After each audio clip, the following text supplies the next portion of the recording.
دیکھیں عباد الرحمن یعنی رحمان کے بندے، عباد عبد کی جمع ہے نا. یہ سورۃ الفرقان کی 63 آیت سے سٹارٹ ہو جاتی ہیں وہ ساری کیریکٹر ٹریٹس جو اللہ تعالیٰ نے بتائے ہیں کہ عباد الرحمن کے یہ کیریکٹر ٹریٹس ہیں. وہ کیا ہیں؟ ایک تو ان کی چال جو ہے وہ آہستگی والی ہوتی ہے، ٹھیک ہے، تواضع والی، نرمی والی، اور وہ جاہلوں کو سلام کرتے ہیں، یعنی کہ ان سے بحث مباحثوں میں نہیں پڑتے.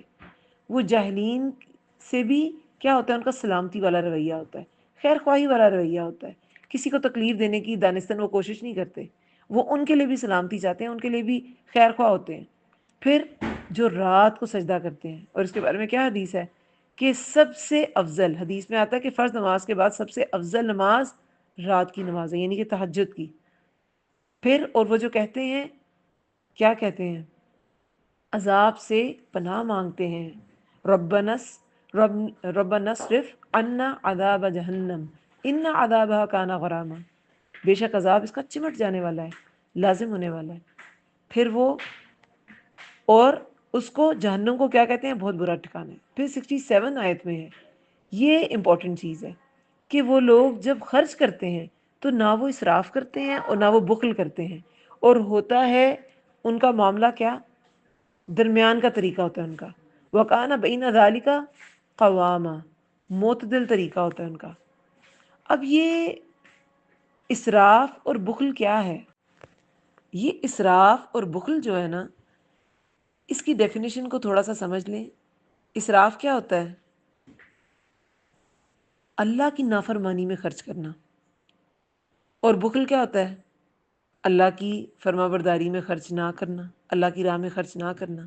لیکن اسراف جو ہے نا، صرف اللہ کی نافرمانی میں خرچ کرنا نہیں ہے. اگر آپ نے اللہ کی فرما برداری میں جو جائز امور ہے اس میں خرچ کر رہے ہیں، مگر وہ بھی حد سے زیادہ کر رہے ہیں، ایون کہ وراثت میں بھی 1/3 سے زیادہ وصیت کی اجازت نہیں ہے. آپ وصیت یعنی کہ صدقہ کر سکتے ہیں، لیکن 1/3، اور رسول اللہ نے فرمایا وہ بھی زیادہ ہے، اسے کم کرنا ہے تاکہ وارثوں کا حق نہ جائے. اسی طرح صدقہ وہی بہتر ہے جس سے دے کر انسان خود محتاج نہ ہو. یہ بھی حدیث میں آتا ہے. اور پھر رسول اللہ نے کیا فرمایا ہے، امیری میں، فقیری میں، عبادت میں میانہ روی بہت بہتر. اور اس کے بارے میں بہت سی احادیث ہیں. ایک حدیث مبارکہ میں آتا ہے جو افراط و تفریط سے بچتا ہے وہ کبھی فقیر اور محتاج نہیں ہوتا. تو درمیان کا راستہ، یہ جو عباد الرحمن ہے وہ درمیان کا راستہ اپناتے ہیں، ٹھیک ہے، نہ کسی جان کو قتل نہیں کرتے. اور پھر جس نے توبہ کی، اب یہ جو توبہ کرنے کا عمل ہے نا، یہ 2 آیات میں آیا ہے. ایک 70 آیت میں کہ جس نے توبہ کی اور وہ ایمان لایا، یعنی کہ اگر کوئی غلطی ہو گئی ہے، ٹھیک ہے، لیکن اس نے توبہ کر لی، وہ ایمان لے آیا اور اس نے عمل صالح کیے، تو پھر اللہ ان کی برائیوں کو بھلائیوں سے بدل دے گا. جیسے عبداللہ بن مسعود سے روایت ہے نا، رسول اللہ نے فرمایا کہ کسی نے سوال کیا رسول اللہ سے کہ جو گناہ ہم نے جاہلیت کے زمانے میں کیے ہیں تو کیا ان کا حساب ہوگا؟ تو رسول اللہ نے فرمایا کہ جو ایمان لایا اور اس نے نیک عمل کیا تو اس سے جاہلیت کے جو برے اعمال ہیں ان کا مواخذہ نہیں کیا جائے گا. تو اسلام لاتے ہی وہ چلے جاتے ہیں. یہاں پر نا آمنا کی بات ہے، جو ایمان لایا اور اس نے نیک عمل کیے، تو یہ ان جاہلوں کی بات ہے جو جاہلیت میں شرک کی حالت میں گناہ کرتے ہیں، ٹھیک ہے. اور ہے وکان اللہ غفور الرحیمہ، اور ہے اللہ بہت بخشنے والا، بہت رحم کرنے والا. لیکن نیکسٹ آیت میں اللہ تعالیٰ نے آمنہ کی بات نہیں کی. اور جو کوئی توبہ کرے اور وہ عمل کرے نیک، تو بے شک یتوب الی اللہ متابا، وہ پلٹ آتا ہے طرف اللہ کے، پلٹنا تو وہ اللہ کی طرف آ جاتا ہے، یعنی کہ اللہ تعالیٰ اسے اس کی توبہ کو قبول کر لیتے ہیں. اب اس میں یہ وہ مسلمان ہیں جو اسلام تو لاتے ہیں لیکن وہ برائیوں میں پڑ جاتے ہیں، تو پھر ان کے لیے آمنہ کا ورڈ نہیں آیا. یہ چھوٹا سا ڈفرنس نا اکثر ہم فیل نہیں کرتے، یہ ڈفرنس ہے چھوٹا سا. تو جو کوئی توبہ کرے اور وہ عمل کرے نیک، تو بے شک وہ پلٹ آتا ہے طرف اللہ کے، ٹھیک ہے. اور یہ جھوٹ پر گواہ نہیں بنتے، 72 آیت میں جھوٹ پر گواہ نہیں بنتے، لغو پر سے عزت سے گزر جاتے ہیں. اب لغویات ہماری زندگی میں کیا کیا ہیں، غور کریں. ایک تو لغویات کا جو ڈھیر ہے وہ ہمارے ہاتھوں میں ہم نے پکڑا ہوتا ہے، جو موبائل ہے، تو اس پہ عزت سے گزر جاتے ہیں. اگر کوئی چیز آپ کے سامنے آ گئی ہے تو اس کو سکپ کر دیں، اس کو ختم کر دیں، اس کو اوائڈ کریں.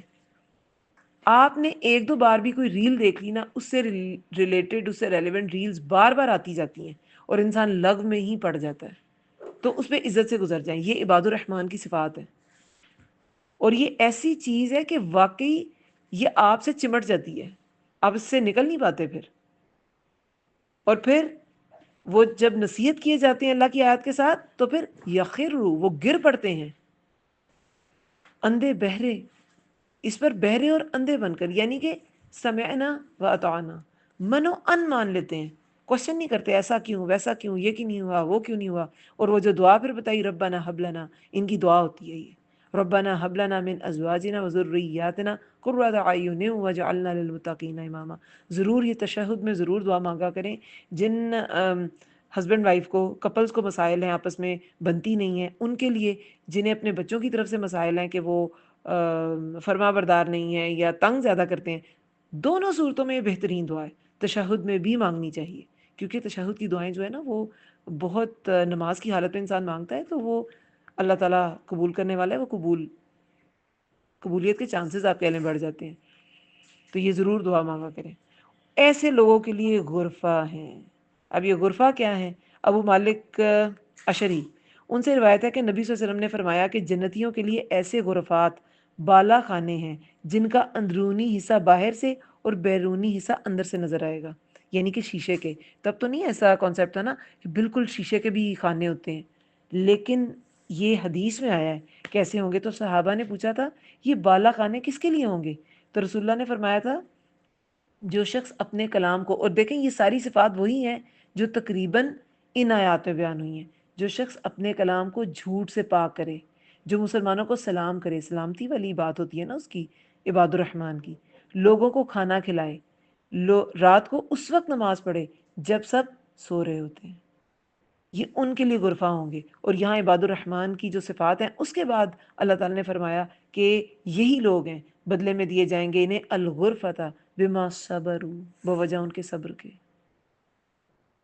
سارے احکامات مان کے نا اس پہ جمنا بھی ہے، اور اس راستے میں جو مشکلات آئیں گی ان کو برداشت بھی کرنا ہے، صبر بھی کرنا ہے، اور وہ استقبال کیے جائیں گے اس میں دعائے خیر اور سلام کا. اور آگے بھی ہے کہ ہمیشہ رہنے والے ہیں اس میں، اور بہت اچھا ہے ٹھکانہ. تو یہ عباد الرحمن کی صفات تھی. میں نے اس کو شارٹ سا ڈسکرائب کر دیا، میں نے کہا وہ ایک پکچر سی آ جاتی ہے. تو ان کو ضرور سوچنا ہے ہم کتنی صفات پر پورے اترتے ہیں، کتنی صفات جو ہیں وہ ہمارے اندر موجود ہیں، اور کتنی سٹل مطلب ہمیں اس کو اٹین کرنا ہے.